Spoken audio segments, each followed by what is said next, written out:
usted la noticia que es clave. Mire usted toda la información. Oiga bien, opiniones que tienen. ¿Tú qué puedes decir? Cómo tengo el alma de tanto amar.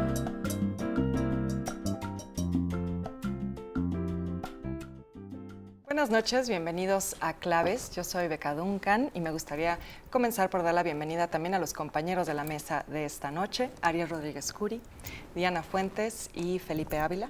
Bienvenidos.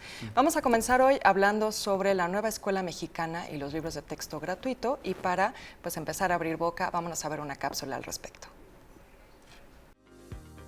La nueva escuela mexicana es el modelo educativo que surge de la reforma de 2019 como una de las primeras acciones legislativas del sexenio de Andrés Manuel López Obrador. Este sistema se implementó formalmente en todo el país a partir del ciclo escolar 2023-2024, con el propósito de transformar la enseñanza bajo un enfoque humanista e inclusivo que prioriza las prácticas comunitarias frente a los modelos previos centrados en competencias estandarizadas y eficiencia técnica. Su organización se basa en campos formativos que son atravesados por ejes articuladores como la inclusión y el pensamiento crítico, junto a la interculturalidad y la perspectiva de género, además de fomentar la vida saludable y las artes. Un rasgo distintivo de la nueva escuela mexicana es la autonomía otorgada al magisterio para adaptar los contenidos a las realidades específicas de sus estudiantes, lo cual genera puntos de encuentro con otros sistemas educativos del mundo, como el finlandés y el boliviano, así como con la pedagogía de la esperanza de Paulo Freire en Brasil y la Escuela Nueva de Colombia. A pesar de sus metas, el modelo ha enfrentado resistencias que van desde propuestas de mejora académica hasta críticas de corte conservador que cuestionan sus temáticas y aproximaciones sociales. De cara al futuro, la nueva escuela mexicana tiene retos por delante para sostenerse como una vía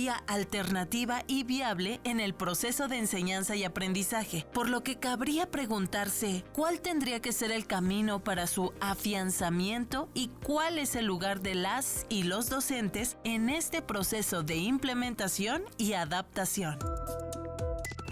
Bueno, pues los hechos recientes en la SEP han vuelto a poner en la mira el tema de los libros de texto gratuito.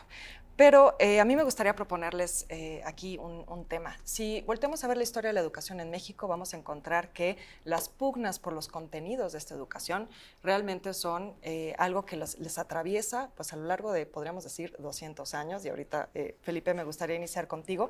Pero recordemos nada más rápidamente los propios libros de texto y su historia. 1959, cuando Jaime Torres Bodet y Martín Luis Guzmán inician la CONALITEC, ya desde entonces vamos a ver que se les cuestiona de comunistas por la presencia de Martín Luis Guzmán, incluso por la presencia de los artistas cuyas obras se están utilizando para las portadas de estos libros, destacadamente David Alfaro Siqueiros. Incluso se les dice que estaban mal escritos, imagínense esto, a Jaime Torres Bodet y a Martín Luis Guzmán, miembros de la Academia Mexicana de la Lengua. Felipe, no sé si tú puedas iniciar con un poco de este contexto histórico de cómo han sido las luchas por estos contenidos educativos y las ideologías que han estado pugnándose ese espacio. Claro que sí, Beca, con mucho gusto. En efecto, si algo atraviesa la historia del México independiente, es esta batalla por la educación. Cuando México surge como una nación libre, independiente y soberana, la educación estaba en manos de la Iglesia Católica, desde la colonia. Pero todavía durante las primeras décadas de México como nación independiente, el clero y algunas organizaciones filantrópicas privadas mantenían el control sobre la educación, y fue un proceso paulatino en donde el Estado mexicano, en la medida en que se fue consolidando, se dio cuenta de que para formar una nación, para formar una identidad, para formar una ciudadanía y una sociedad distinta, tenía que atender el problema educativo como una responsabilidad de Estado. Fue hasta la Constitución de 1857 cuando se estableció por primera vez la libertad de enseñanza, porque como la religión, había una única religión, después ya eso se fue liberando, pero en el tema educativo fue lo mismo. Y en el siguiente Congreso Constituyente Mexicano del 17, la batalla más importante dentro de la Asamblea Constituyente fue la discusión del artículo 3 sobre la educación.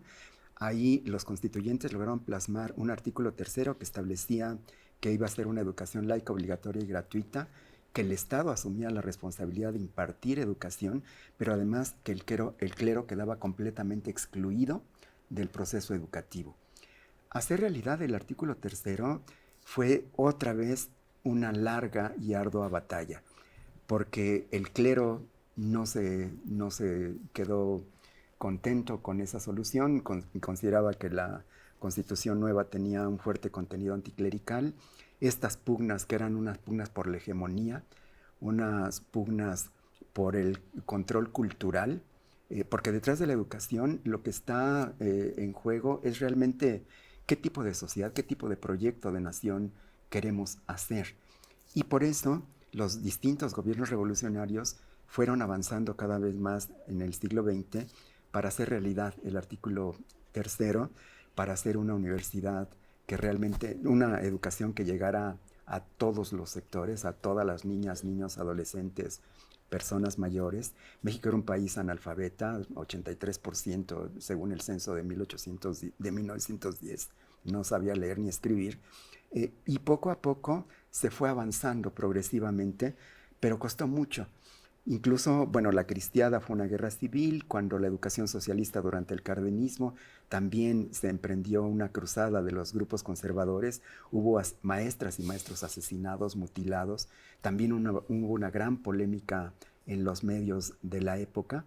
Y como comentas, Beca, cuando surgieron los libros de texto gratuitos con la CONALITEC, la campaña de la iglesia, de los grupos conservadores, de la entonces Asociación de Padres de Familia, todos estos grupos vinculados también a la derecha política mexicana emprendieron una cruzada contra el contenido de los libros, y esto ha venido repitiéndose después. Me gustaría subrayar que todos los gobiernos han querido hacer unos planes de estudio y unos libros de texto porque ellos comparten un modelo de nación, y eso ha sucedido desde que tenemos memoria, y es legítimo que eso ocurra. Diana, nos dice Felipe que la batalla por la educación tiene que ver con la construcción de un proyecto de nación, que es legítimo, ¿no? Uh-huh. que cada proyecto político plantee su propio modelo. Entonces, me gustaría que nos cuentes un poco de cómo ves tú esto con relación a la nueva escuela mexicana, qué es y qué nos dices sobre ese proyecto político en el que estamos ahora. Sí, claro, digamos que con la llegada del gobierno de la Cuarta Transformación, una de las grandes expectativas tenía que ver precisamente con la educación. Veníamos de una reforma planteada por Peña Nieto en 2013, que era una reforma que era todo menos educativa, no una reforma, decían los maestros en su momento, más bien de corte laboral.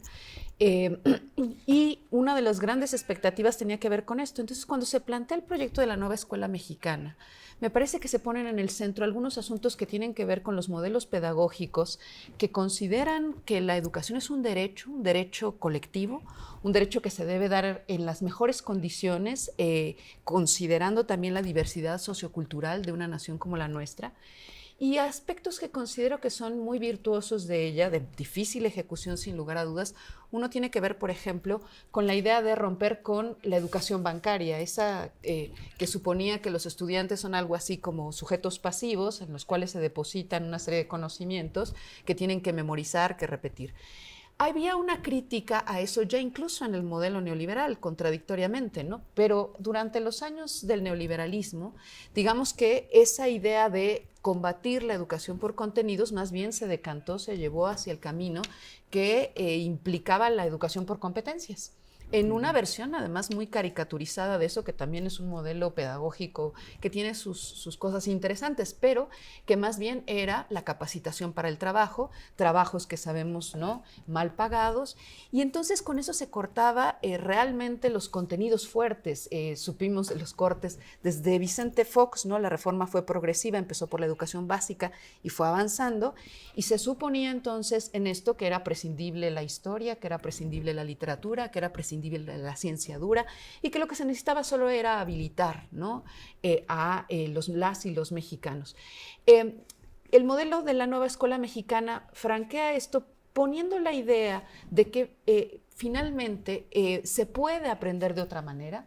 Tiene la perspectiva de crear conocimientos a través de proyectos, sobre todo en educación básica, y esto supone que las niñas y los niños, ¿no?, adquieren herramientas y adquieren conocimientos por vías que ya habían sido experimentadas y que se conocen en modelos pedagógicos pues muy progresistas desde hace mucho tiempo, ¿no? Entonces creo que ahí hay un aspecto virtuoso. Otro aspecto virtuoso es la relación con la comunidad, la idea de que la escuela no te aísla de la comunidad, ¿no?, sino que tiene que haber ahí un compromiso tanto del aula hacia afuera como de hacia afuera adentro, que en realidad pasaba mucho en nuestro país.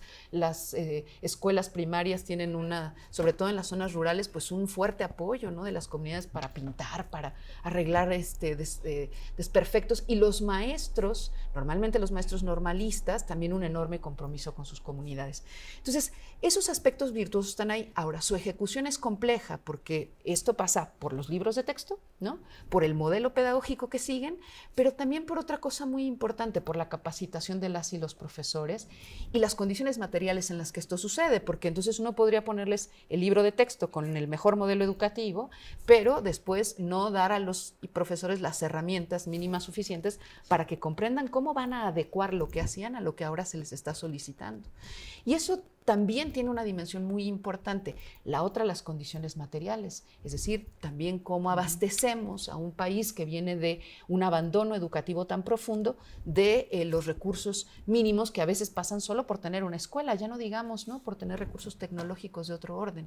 Entonces, el modelo de la nueva escuela mexicana creo que tenía todo eso en mente, pero por supuesto que esto se tiene que ir ejecutando, ¿no? Es decir, sería equívoco suponer que este modelo habría de inaugurarse y que entonces ya no habría nada más que mejorarle. Por el contrario, creo que una idea progresista de la educación supone precisamente el hecho de que esto pasa por una revisión permanente y una retroalimentación que viene precisamente del magisterio, ¿no?, que no había sido tomado en cuenta durante décadas en este país, y creo que ahí es donde entra parte del debate de la coyuntura que estamos viviendo en este momento, y que es dónde entra el magisterio a la hora de revisar o no los materiales educativos, quiénes son, ¿no?, o cómo se canalizan esas revisiones, y eso es parte de la discusión que se ha dado en los últimos días, concentrada en la discusión más de carácter coyuntural, ¿no?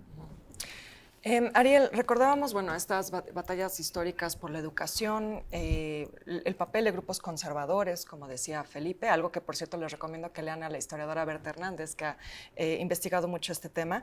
Y mencionaba, Diana, también el papel más reciente de los grupos neoliberales y de la ideología neoliberal. ¿Cómo has visto tú la discusión en la opinión pública y cómo se ha movido todo esto? Pues más a nivel de calle quizá, o a nivel incluso de la prensa. Sí, yo creo que hay una enorme paradoja alrededor de cualquier proyecto educativo, sobre todo con en el orden de magnitudes que esto tendría en un país como México, ¿no?, donde son decenas de millones de libros de texto en lo que se distribuyen, decenas de millones de chicos y chicas que están asistiendo a la escuela, etcétera. Que las políticas educativas requieren tiempo, asentamiento para que puedan consolidarse, y sin embargo en los medios públicos vemos reacciones inmediatas ante cualquier gesto que suceda en lo que genéricamente llamamos el entorno de la educación pública, ¿no? Entonces, en sí mismo esta polaridad es irreconciliable, porque tener frutos medibles, digamos, de la calidad de la educación o de cualquier reforma educativa requiere no meses, sino años y quizás lustros para poder ponderarla, pero al mismo tiempo es un elemento que es central al debate público mexicano, precisamente por las razones que se han aducido mis colegas, ¿no?, que tiene una fuertísima carga ideológica la educación en cualquier país del mundo y específicamente en México. Entonces eso yo creo que hay que tenerlo muy presente. Saber que una cosa es el proyecto y otra cosa es la esfera pública que está discutiendo los problemas más nimios o los problemas más importantes de la educación. No son inmediatamente conciliables. Ese es un asunto que me parece fundamental. El otro asunto respecto a lo que acaba de pasar, digamos, en la Secretaría de Educación Pública, el no querer abandonar una oficina por parte de un funcionario, etcétera, pone en tensión otras cosas que inciden, pero que no son definitivas en cualquier discusión sobre la educación pública, sino que tienen otro lugar. No, me parece que en términos generales, la izquierda mexicana ha argumentado bien en general sobre el asunto de la democracia y de la justicia social, ¿no? Digamos, son dos grandes temas que han estado ahí presentes y que me parece que es indispensable que estén ahí en cualquier esfera que discutamos de la nación, del funcionamiento de la nación. Menos habla la izquierda del orden republicano, ¿no? Y el orden republicano es un orden de ciertos comportamientos, una especie de manual de Carreño de cómo hay que comportarse respecto a un Estado con las características del Estado mexicano. Y me parece que una discusión republicana, en este caso de la renuncia de un funcionario, no se ha cumplido a cabalidad, por empezar, del propio funcionario, ¿no? Es decir, se está hablando de algo mucho más importante que un cargo, sino del decoro mismo del Estado mexicano en momentos de un cambio que puede ser de largo plazo. Y eso me parece que hay que insistir. Hay reglas de comportamiento dentro del orden republicano que todos tenemos que acatar. Opositores, detractores y partidarios de la Cuarta Transformación. Por ejemplo, para hablar con la boca llena de lo que pasa en este país hay que pagar impuestos. Porque si no pagas impuestos estás fuera del orden republicano y desmerece automáticamente tu autoridad moral para decir esto está bien o esto está mal. Entonces yo diría que no va a haber ninguna ley al respecto, pero el que no paga impuestos, que procure moderar lo que está diciendo de cualquier cosa, incluyendo la educación pública. Esto es una cuestión muy importante. Pero los funcionarios de la 4T deben reconocer dos cosas. Uno, que la presidenta es la titular del Ejecutivo en un régimen presidencialista. Nos guste o no nos guste, eso dice la Constitución. No es un adjetivo que estemos poniendo desde aquí. Por lo tanto, hay una pirámide, digamos, una jerarquía de obediencia, de mando, etcétera, que me parece que hay que respetar, porque ese es un orden republicano. Y lo segundo que me parece fundamental, ya en términos más políticos, es que la presidencia es la jefa nata de su partido. Y por lo tanto, hay que asumir en un régimen presidencialista que la jefa nata del partido tiene cosas que decir sobre la educación pública. Hay oficio no de por medio. Esas son nimiedades, ¿no? Hay que respetar esas dos jerarquías, la jefa del Estado y la jefa del partido del gobierno. Incluso, o sobre todo, en un asunto tan delicado, tan polémico y tan desfasado, porque así es, dentro de la esfera pública mexicana. No vamos a dejar de discutir la educación pública en México, afortunadamente, por décadas. Que además, con esto cierro, me parece que cada vez que algunos opositores, algunos detractores, algunos puntos de vista hablan de la educación en México, con mucha frecuencia se cuela por ahí un rollito racista, un rollito de marginación autoasumida, es decir, así son las cosas y ni modo, no saben nada los jóvenes, etc. Hay que tener mucho cuidado con eso porque luego choca con otro tipo de estimaciones más objetivas. No hay estimaciones perfectas de la calidad de educación tampoco. Felipe, me parece muy interesante lo que propone Ariel de centrar la discusión en torno al orden republicano y quería preguntarte sobre eso, pero veo que también estás tomando notas furiosamente, entonces me da la impresión de que algo tienes que decir sobre lo que han estado comentando Diana y Ariel. Abundando en lo que acaba de comentar Ariel, estoy totalmente de acuerdo con su punto de vista. Creo que hace falta una ética también del servicio público. Creo que quienes tenemos la fortuna de trabajar en alguna institución del gobierno, tenemos que asumir que antes que nada somos funcionarios públicos, dejamos de ser personas. No podemos a veces decir, no estoy absolutamente nada de acuerdo, porque si es eso, pues entonces la forma consecuente de actuar es renunciar. Y en el caso de Marx Arriaga, creo que la discusión se ha centrado en su negativa a aceptar que ya lo habían cesado y abandonar su oficina. Pero eso creo que es la cereza del pastel. En realidad, si nosotros vemos su comportamiento durante todo este más de un año de gobierno, él sistemáticamente estuvo criticando a la Secretaría de Educación Pública, al secretario de Educación Pública, a la subsecretaria de Educación Pública. Estuvo construyendo un discurso en donde él se asumía como la pureza del modelo educativo, el representante que la encarnaba y que no se le podía criticar, y estuvo en sus redes sociales, en las que es muy activo, sistemáticamente, yo diría, boicoteando lo que estaba haciendo la Secretaría, descalificando a los funcionarios, acusándolos de traición a un supuesto movimiento cuya pureza ideológica él representa. Y creo que también una cosa que hay que decirlo, se le pidió que se hicieran algunas modificaciones que se habían percibido necesarias, que tenían que ver con equidad de género en los libros de texto, que tenían que ver con que estaban solo en español y no estaban en lenguas originarias. Se le dieron instrucciones para que empezara a atender eso y no las cumplió. Entonces, creo que estaba en una actitud de inmolarse, quería convertirse en mártir, y creo que tensó la liga hasta que se reventó. Pero hay antecedentes de eso.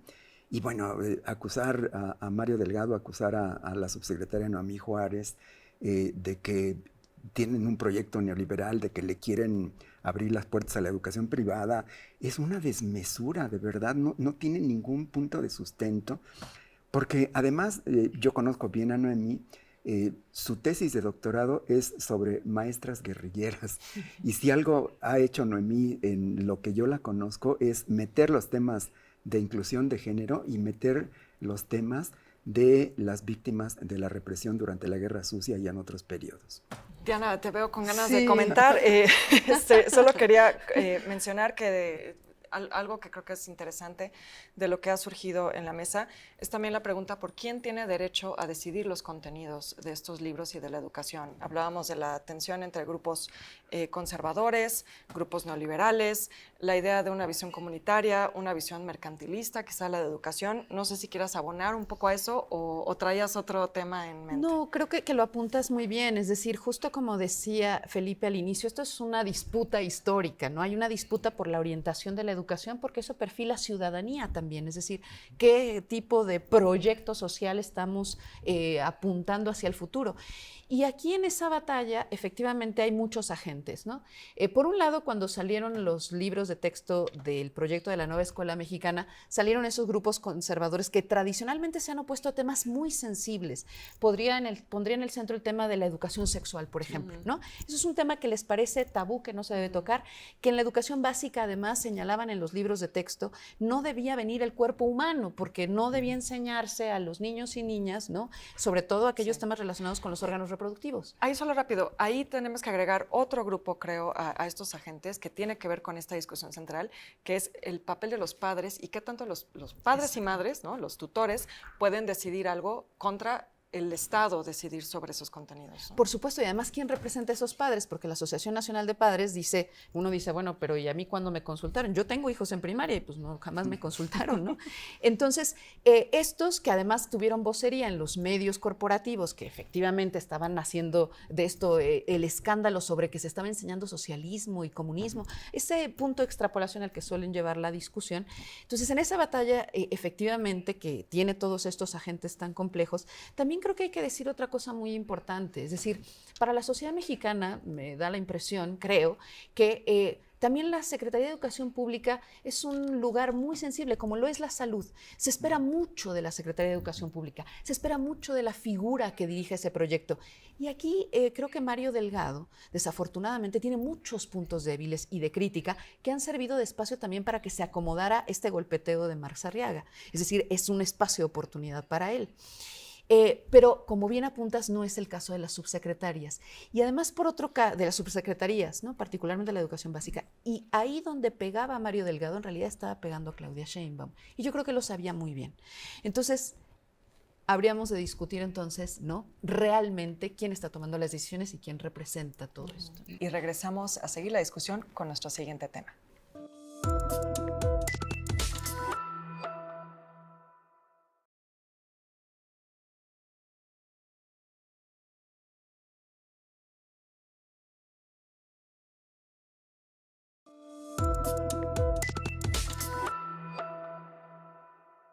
Bienvenidos nuevamente a Claves. Nos toca regresar ahora a la mesa con un tema complejo, Cuba, el bloqueo y la izquierda mexicana. Pero antes de darles la palabra, vamos a ver brevemente una cápsula para ponernos en contexto. La solidaridad entre México y la República de Cuba se erige como uno de los pilares más significativos de la diplomacia en América Latina. El sustento de este vínculo se remonta al siglo XIX, cuando un México recién independizado se constituyó como el baluarte de los movimientos liberales e independentistas cubanos. En el ámbito jurídico, la doctrina Estrada proporcionó el andamiaje institucional necesario para que el Estado mexicano sostuviera una política exterior fundamentada en el respeto irrestricto a la soberanía y a la no intervención. A lo largo de los siglos XX y XXI, esta solidaridad se ha manifestado a través de hitos fundamentales que van desde la gestación revolucionaria de 1956, con México como espacio de asilo y reorganización política, hasta la firme determinación del expresidente Lázaro Cárdenas de defender la soberanía cubana ante la incursión armada en Playa Girón durante 1961. Esta tradición de apoyo mutuo se extiende hasta la actualidad, mediante un flujo constante de asistencia técnica en situaciones de desastre, una cooperación médica de alto nivel y diversos esquemas de alivio energético diseñados para mitigar las crisis de suministros que enfrenta la población cubana. Ante el escenario contemporáneo caracterizado por una escalada en las medidas restrictivas y el recrudecimiento del bloqueo histórico, la diplomacia mexicana enfrenta desafíos estructurales de gran calado. La interrogante central reside en la capacidad del Estado para preservar esta histórica relación de fraternidad frente a un entorno internacional que agudiza las presiones sobre la estabilidad económica y social de la isla. México está en una posición compleja. Tenemos una larga historia compartida con Cuba. Tenemos además una tradición de no intervención, de ayuda humanitaria, de solidaridad con los pueblos. Pero lo mismo podría decirse de nuestra relación con Estados Unidos. También tenemos una estrecha relación, también tenemos una historia compartida. Suele verse esto como una problemática de la izquierda mexicana desde la época de la Revolución. Si lo vemos con detenimiento, vamos a encontrar que en realidad gobiernos de distintas afiliaciones políticas en México han tenido un vínculo con el gobierno cubano. Entonces, Ariel, ¿cómo podemos armar este rompecabezas de todas estas partes involucradas en la situación en la que nos encontramos actualmente y pues también cómo entender la postura en la que se encuentra México un poco entre la espada y la pared? Sí, Beca, yo creo que, se los propongo a mis colegas, hay un triángulo que sigue funcionando mal o que bien, incluso bajo la presidencia de Trump, que es el triángulo Washington, La Habana, Ciudad de México, que ha sido durante los años álgidos de la Guerra Fría, funcionó como una especie de sistema de relaciones informales para, no sé si darle viabilidad, pero cierta estabilidad a las relaciones que estaban partidas ideológica y políticamente entre Cuba y los Estados Unidos, una situación que México aprovechó además para tener una cierta agencia, un cierto protagonismo en las relaciones internacionales, al menos hemisféricas. Y me parece que eso se repite sobre otra base, porque hoy las cosas han cambiado, pero no al grado de borrar ese triángulo. Uno, hay una crisis humanitaria en Cuba, y eso no lo podemos olvidar.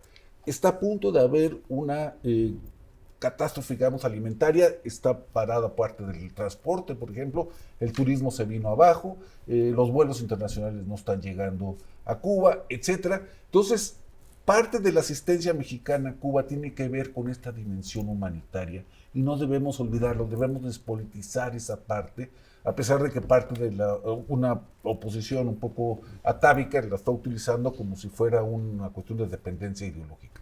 Ahí hay una clave, como si hubiera habido un terremoto o un maremoto en Cuba, que es muy delicado atender. Esa es una parte. La otra parte de la problemática tiene que ver en la propia relación con Estados Unidos. Yo creo que ahorita, si lo maneja bien el gobierno mexicano, va a ser un tanto cuanto funcional, porque tampoco se puede dar el lujo nadie de dejar la inopia absoluta a la sociedad cubana, por más que haya sectores en Estados Unidos que se relamían los bigotes al respecto. Pero hay un tercer elemento que es un poco más delicado de manejar, y es el que tiene que ver con las relaciones, yo diría, más bien ideológicas que políticas de la izquierda mexicana con Cuba. Y me parece que ahí las cosas han cambiado fundamentalmente. Uno, la izquierda mexicana es gobierno, nos guste o no nos guste, está en el gobierno. Dos, está en el gobierno a partir de un alegato secular, de muchas décadas al menos, sobre la democracia política, sobre los derechos civiles, etc. Entonces me parece que debe haber un corrimiento en la manera de abordar el caso cubano, porque en Cuba la legitimidad revolucionaria ya se terminó, ¿no? Lo que tenemos es otra cosa que habría que caracterizar. La legitimidad revolucionaria que pervivió, digamos, hasta la década de 1980, terminó, ¿no? Hay que hacer también la crítica del modelo cubano desde la izquierda y no dejarle ese suculento manjar a la derecha mexicana. Me parece que esto es fundamental para ajustar lo que viene, porque no hay otro problema geopolítico, aparte de Estados Unidos, más importante, y lo dijo Beca, que Cuba para México. No hay otro problema geopolítico más importante para la política exterior mexicana que Cuba. Felipe, nos sitúa Ariel en la Guerra Fría como un primer momento histórico quizá donde vemos esta tensión Washington, Habana, México. Pero si nos centramos nada más en la relación Habana-Ciudad de México, vamos a encontrar que nos podemos ir tan atrás como 1902, cuando México reconoce la independencia de Cuba. Incluso me parece que si nos remontamos a la historia colonial, podemos irnos todavía más atrás. Entonces, ¿cómo entender la historia del vínculo México-Cuba frente a la realidad política actual?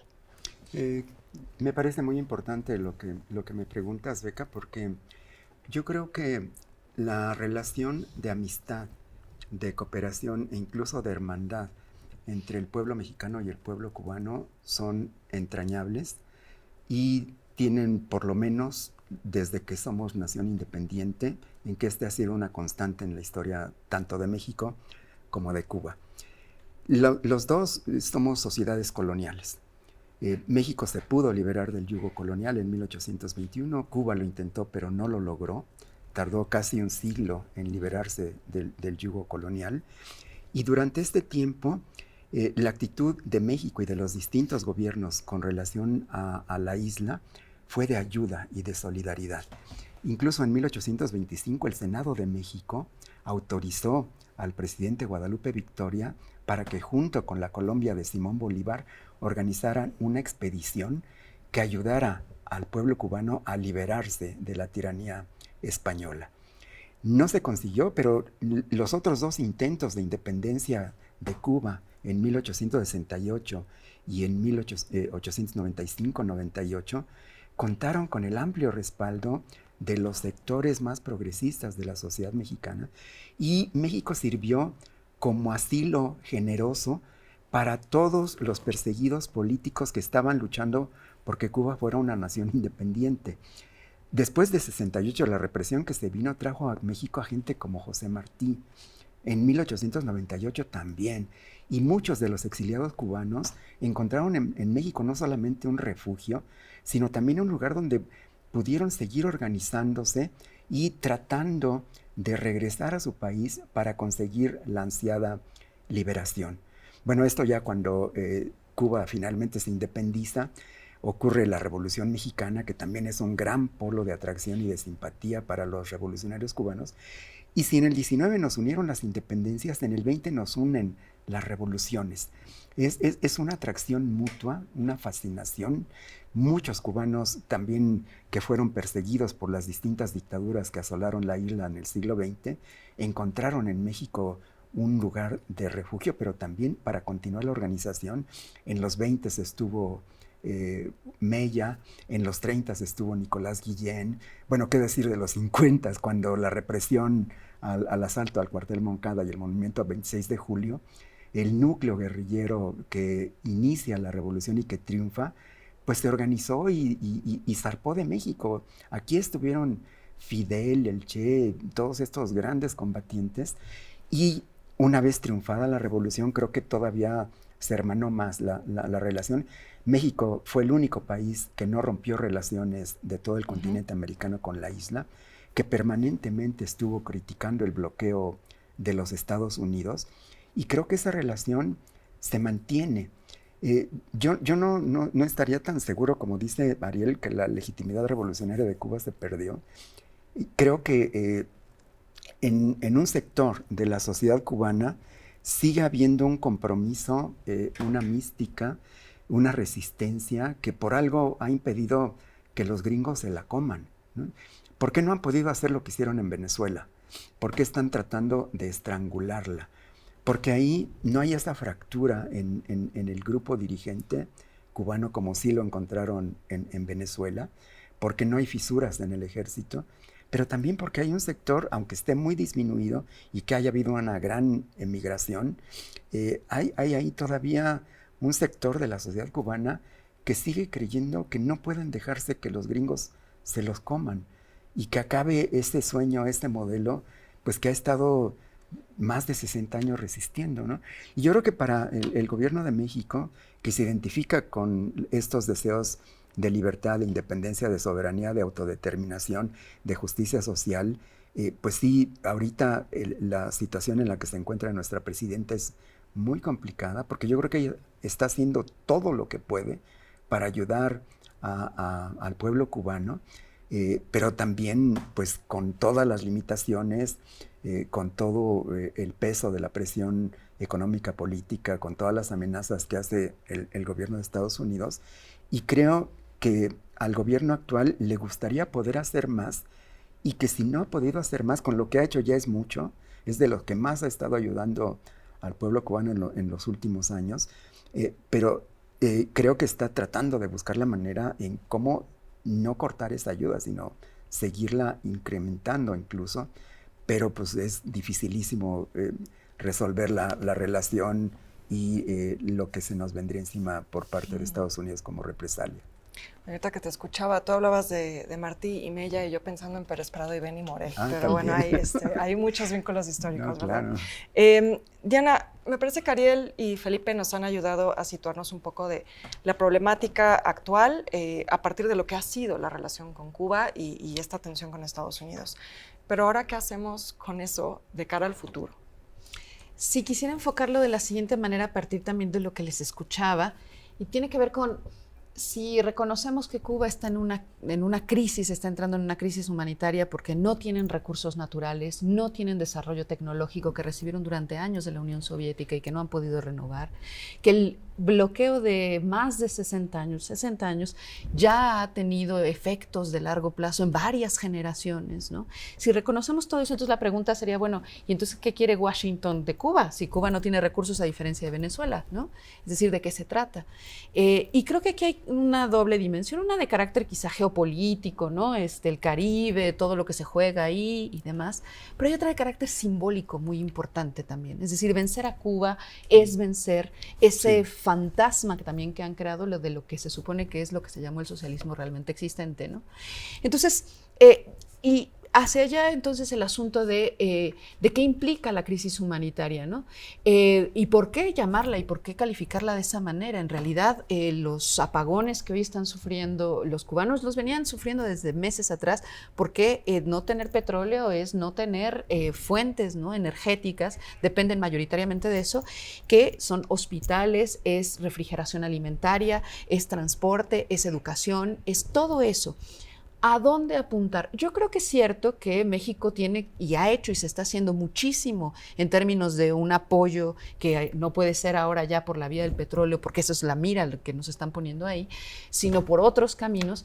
Pero creo que eso también puede tener una escala de agotamiento, ¿no? Es decir, ¿cuánto tiempo, ¿no?, la sociedad mexicana, que esperemos que responda fuertemente y vaya a los sitios de acopio y done esa respuesta que está sucediendo, porque además el pueblo cubano nos es muy próximo culturalmente, ¿no? Pensamos en eso, es un pueblo al que queremos, al que arropamos, pero eso puede tener una escala de agotamiento. Y entonces creo que durante ese tiempo también, desde una perspectiva de izquierda, desde una perspectiva de México, también tendrían que empezar a hacerse lazos de carácter más bien de consolidar un proyecto que permita que desde un pacto con otras naciones empiece a verse de qué manera se soporta también a Cuba y se hace un frente a lo que está haciendo los Estados Unidos. Porque lo que suceda con el futuro político de Cuba es de los cubanos. Y una apuesta de Washington, creo, es decir, si los ahogamos, si los sitiamos, entonces la estructura gubernamental va a caer. Eso no se sigue necesariamente, eso es una apuesta y lo social siempre tiende a sorprendernos, ¿no? Entonces, podría pasar eso, podría pasar algo peor o podría no suceder y entonces mantenerse en esa situación durante muchísimo tiempo, condenando al pueblo cubano a una precariedad mayor a la que ya están sometidos. Entonces creo que el destino de los cubanos está en manos de los cubanos, pero México sí que tiene un lugar estratégico que podría suponer que entonces en términos de acuerdos de carácter regional empieza a verse de qué manera se puede con los gobiernos con los que haya posibilidad de dialogar, soportar y hacer un frente a los Estados Unidos sin poner en riesgo los conflictos también que esto nos contrae a todos, ¿no? Entonces creo que desde ahí una perspectiva izquierda, mirar eso, mirar lo que la presidenta y muchos han dicho, pues que la soberanía es de los propios pueblos y es al pueblo cubano al que le compete su propio destino, su propio futuro, ¿no? Hablabas ahora, Diana, de soluciones con perspectiva de izquierda y me parece que un tema que también aquí podría generar debate es el espíritu revolucionario actual de Cuba. Y Ariel, tú planteaste esta problemática que me gustaría que ahondes un poquito más porque tiene que ver ahí con esta historia que hemos recordado, pero también con pues qué puede hacer este gobierno frente a esa problemática. Sí, yo diría que tiene que haber una señal de la élite política cubana respecto a la naturaleza de sus cambios. Yo creo que es un asunto de soberanía, de eso no tengo duda, pero para que continúe siéndolo, tiene que haber una señal desde adentro del sistema cubano de que es posible transformar el sistema político cubano, hay que decirlo en esos términos. Y esto es importante porque vamos a cambiar el espejo, vamos a situarnos del otro lado del espejo respecto a Cuba. ¿Cómo ve la sociedad cubana su propia transición? Porque yo creo que hay muchos en Cuba que están pensando en una transición. A la manera de los Estados Unidos de Trump, espero que no, o a la manera un poco salvaje, arcaica, bárbara, pero con muchas potencialidades, como el modelo brasileño o el modelo mexicano. Es decir, gobiernos de esa naturaleza y sociedades de esa naturaleza también. Es decir, ¿cuál es su espejo respecto a la transición imaginada por los cubanos para la situación cubana actual? Suponiendo que su espejo no es Miami solamente, y suponiendo que su espejo no es Washington.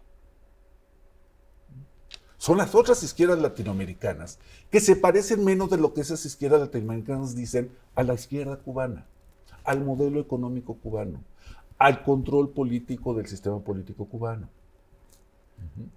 Entonces, si va a haber una democratización, y para no repetir también los errores de Europa Oriental, que fueron muy grandes y que costó muchísimo a las sociedades de Europa Oriental, tendría que haber una gran flexibilidad de parte de la élite cubana y dialogar en otros términos con las izquierdas latinoamericanas, en este caso especialmente con la mexicana, porque hay esta cercanía histórica. Eso es a lo que yo me estoy refiriendo, ¿no? Todos tienen que cambiar en esta coyuntura porque si no, la crisis humanitaria se va a convertir en otra Gaza en el Caribe. Y nadie quiere eso, ni en Cuba, y yo espero que ni en Washington, nunca se sabe, pero acá tampoco. Y va a haber solidaridad seguro, pero tiene que haber una señal de la élite cubana de que está viendo otras cosas para la transición que generacionalmente, demográficamente, económicamente, políticamente está obligada. Habla Ariel de los espejos, Felipe, y a veces pareciera, me da la impresión de que creemos que quizás somos los únicos que tenemos derecho a reclamar esta historia compartida desde esa izquierda mexicana. Pero mencionaste el espejo de Miami. También hay una historia compartida de Cuba y Estados Unidos. Es decir, nosotros no somos los únicos con esa propiedad de identidad cercana, ¿no?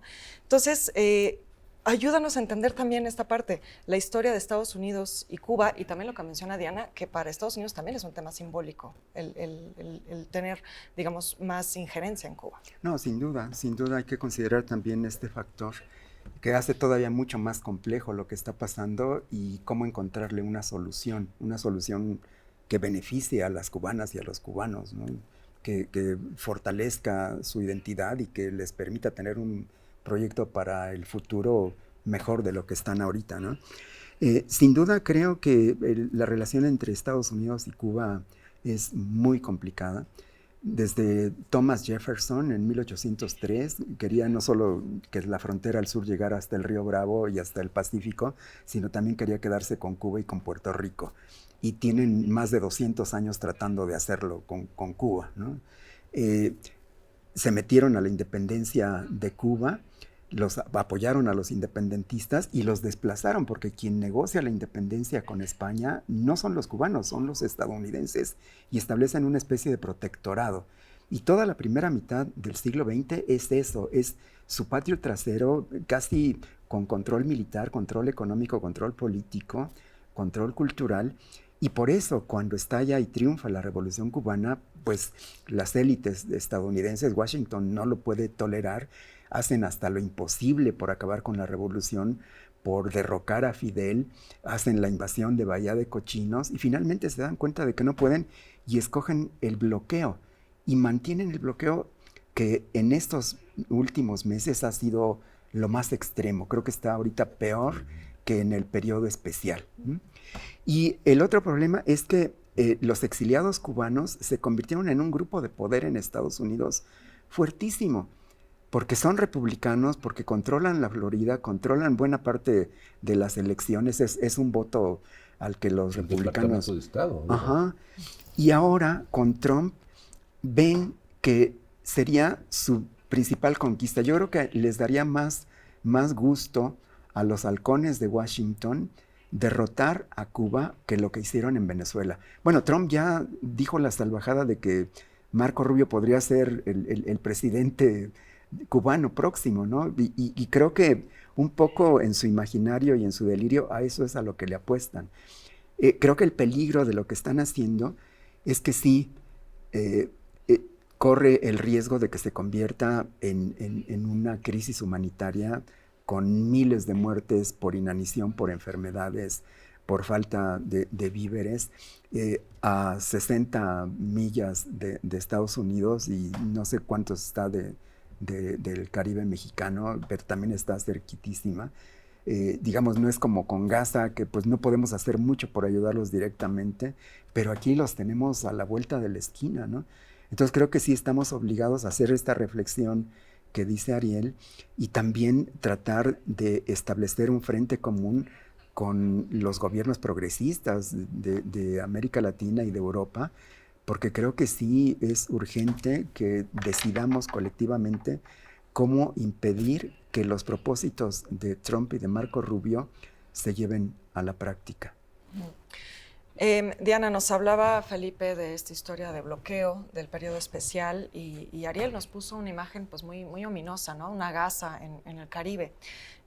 ¿Cuáles serían los posibles efectos de esta crisis, y no solo efectos para Cuba, ¿no? ¿Cómo impactaría si terminamos en una situación como una Gaza en el Caribe? ¿Cómo impactaría eso en México? Yo creo que sería, bueno, con Gaza ya decíamos que era una derrota de la humanidad, ¿no? Pero aquí se trata de una derrota para México. Es decir, si en este momento se permite que suceda esto en Cuba, eso anticipa también lo que Trump podría avanzar sobre nuestro país. Y no me refiero a una invasión, me refiero al hecho de que se sabría más poderoso. Entonces, permitir que hoy se derrote al pueblo cubano por vía del cerco, por vía del bloqueo, es permitir también que avance sobre nuestro país. Bueno, pues con esto creo que tenemos que ir cerrando la conversación. Les agradezco mucho, compañeros, por compartir mesa con nosotros esta noche, y les agradezco también a quienes nos ven en casa por acompañarnos en Claves.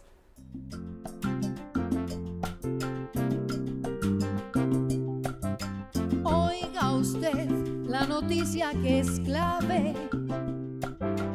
Mire usted toda la información.